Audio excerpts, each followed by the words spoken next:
Bonjour et bienvenue pour ce nouveau podcast. Je suis Guillaume Ribes, psychopraticien spécialiste des sujets touchant, entre autres, à l'identité, au deuil et à la fin de vie. Cette semaine, je vous propose de revenir en arrière de quelques années et de nous arrêter sur l'épisode et expression donc « Ok Boomer ». Inactuelle, me direz-vous? Eh bien, pas tant que ça, tant elle a été révélatrice d'une tendance de fond impactant selon moi durablement la société tout entière. Faisons donc, si vous le voulez bien, un bond dans le temps, à la faveur de ce texte écrit dans l'effervescence du moment et qui, hélas, reste tout à fait à propos si l'on tend bien l'oreille. Il est toujours navrant d'être témoin de combien la suffisance, la fierté ou encore l'amertume peuvent être opposées à l'ignorance la plus affligeante. Surtout lorsque l'échange, réponse du berger à la bergère, reflète tristement la même lacune chez les belligérants, une absolue incapacité à l'introspection ainsi qu'à obtenir une vue d'ensemble de la situation. Des va-t-en-guerre, émotion au fusil, indignation en bandoulière, prêts à l'humiliation publique la plus basse afin de conserver le peu d'amour-propre leur servant encore de pendule. Dans un cas comme dans l'autre, principalement, des êtres étant passés à côté d'eux-mêmes. Passant à côté d'eux-mêmes.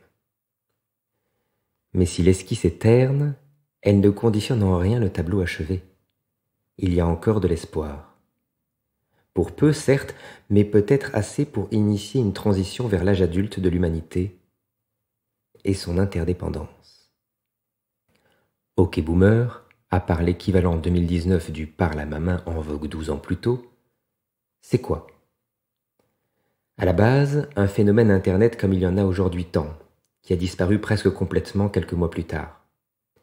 Une tragédie émotionnelle, générationnelle, culturelle, dont personne ne fera bientôt plus cas, mais qui en attendant a fait des ravages psycho-émotionnels chez une population bien spécifique, celle des personnes âgées, et contribue à un peu plus verrouiller chez les autres, les adolescents et jeunes adultes en tête, leur capacité à un jour penser au-delà du filtre de la condition de leur génération.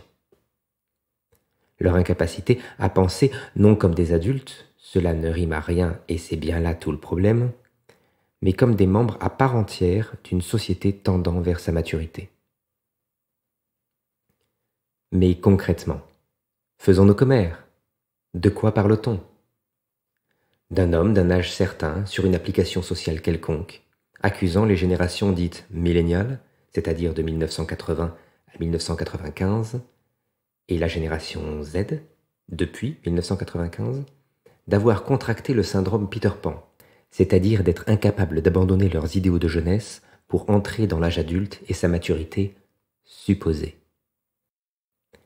Voilà ce dont il est question.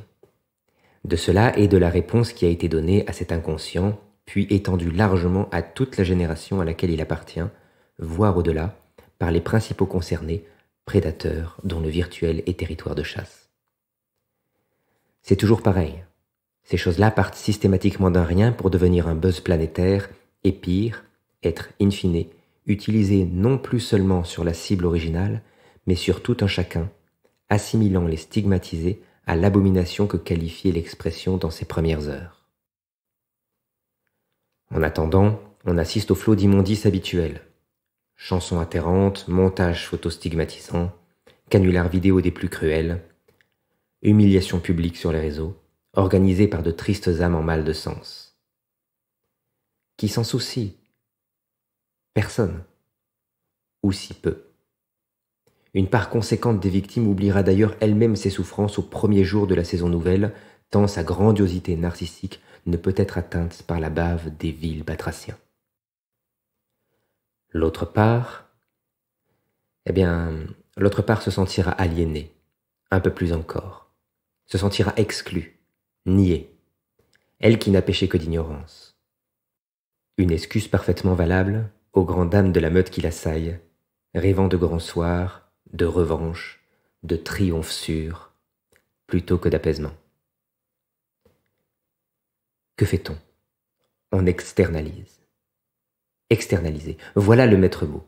Ce qui ne va pas, mon malaise, en rendre quelqu'un d'autre responsable. Ce n'est pas moi, c'est l'autre. Tiens, tiens.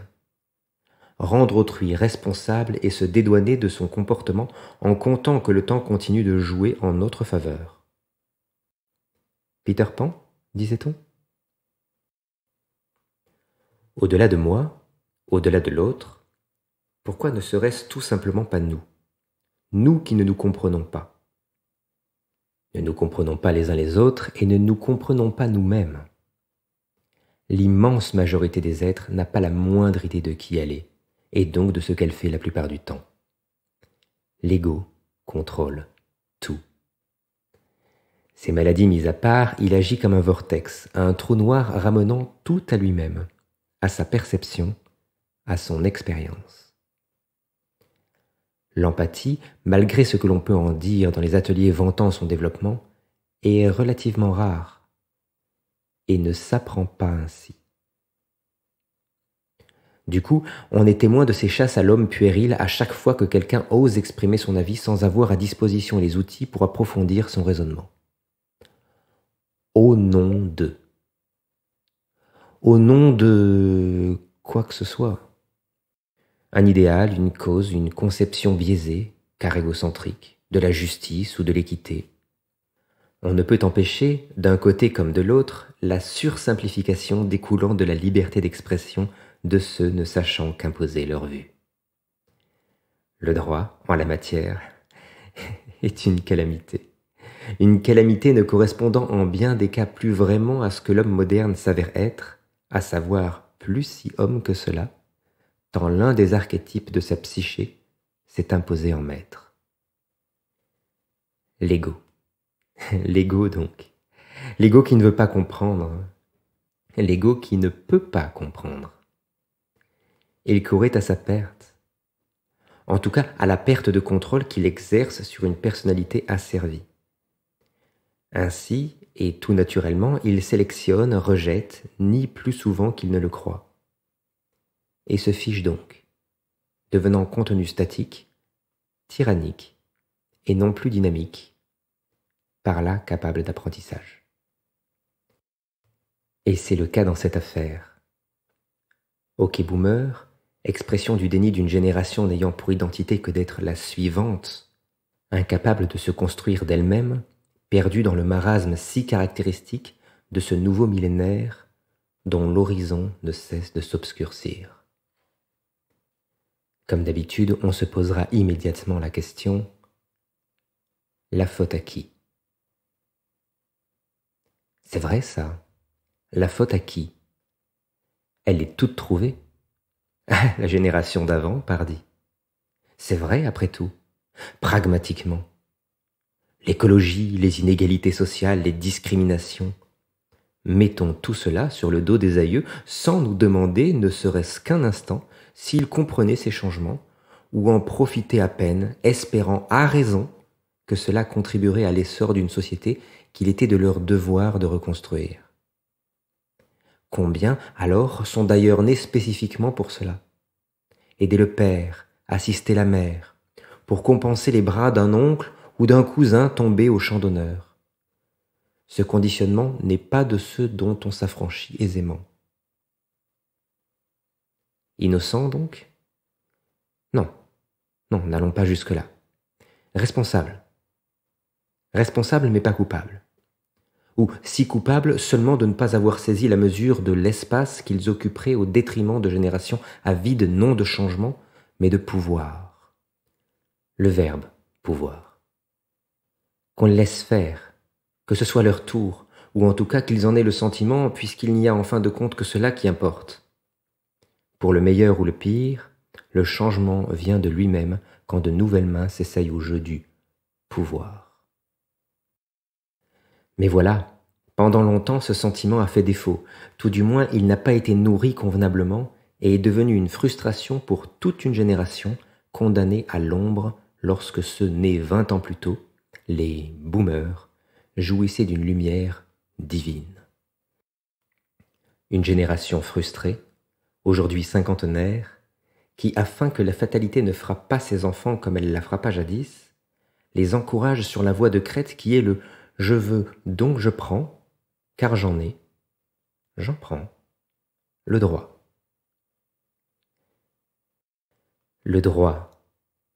Une estime de soi gonflée à bloc, une attitude proactive en tout, auto-centrée bien sûr, à la tolérance envers autrui toute relative, dopée au digital que personne n'avait véritablement vu venir.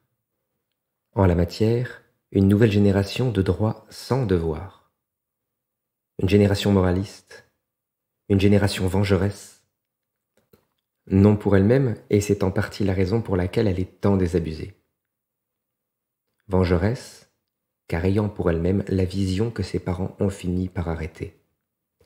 Une sombre, très sombre perspective. Alors elle s'accroche, cette jeune génération, car il faut bien s'accrocher à quelque chose. Et à défaut d'autre chose, elle s'accroche à elle-même, à son nombre, la quantité, son ressenti partagé. Au moins cela ne lui fera pas faux bond, même si c'est de courte vue. Car à s'accrocher à soi-même, rien ne prévient plus notre chute. Pire, rien ne l'annonce plus non plus. On se retrouve bien vite au fond du trou, toujours accroché à soi-même, l'étreinte solide, mais inerte. Et c'est ici ce qui se passe. À se contempler par l'extérieur, dans les artefacts mis à sa disposition et dont elle use pour réinventer une réalité ne tournant qu'autour d'elle-même, et on la comprend, la grande majorité de la génération milléniale Z en oublie qu'il y a un autre monde dont il lui faut prendre soin.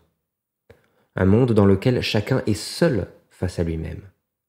Un monde aujourd'hui totalement laissé à l'abandon, si ce n'est par ceux qui s'y trouvent plongés par accident et n'ont d'autre souhait que de le laisser derrière eux. Cette génération est en l'état, et par la force des choses, bien moins riche en tout que celle à laquelle elle s'attaque. Elle l'ignore simplement. Mais comme elle n'est pas la seule, cela n'arrange rien et les quiproquos fleurissent. C'est le cas de l'incident qui nous occupe aujourd'hui. Ok Boomer, c'est un cri de détresse parmi tant d'autres. Le cri d'une génération qui attend le sens comme s'il venait d'ailleurs, qui attend son tour en le laissant inlassablement passer, ayant intégré l'absurdité que viendrait un grand soir où leur seraient remises les clés de leur destin et tout leur sourirait enfin. Un évangile. Ok Boomer, c'est la tentative désespérée d'enfin le voler ce sens à ceux qui semblent, selon eux, en avoir et ne plus rien en faire. Ok Boomer, c'est un siège total du passé, la prière de voir demain surgir de conflits alors qu'il n'en a jamais rien été. Mais Ok Boomer, ce pourrait aussi être le début de toute autre chose, celui d'un partenariat. Et plutôt que de s'enfermer dans des deux montants d'un côté et des publications postées online sous de tristes pseudonymes de l'autre, il serait temps que l'on se prenne par la main et que l'on discute un peu. Non du beau temps ou de son réchauffement, mais de qui l'on se veut être et de comment y arriver. Non en tant qu'individu, mais en tant que civilisation. Car c'est de cet échange que viendra le sens que tous cherchent. Un sens transcendant, car il ne peut en être autrement. Les chiens, c'est bien connu, ne font pas des chats. Reste bien sûr à ce qu'ils s'en rendent compte. Et ce n'est pas gagné. C'est la fin de cet épisode. Merci de l'avoir suivi. Merci pour votre temps. N'oubliez pas de vous abonner si ce podcast vous a plu et que vous souhaitez être tenu au courant des nouvelles sorties sur la chaîne. À très vite.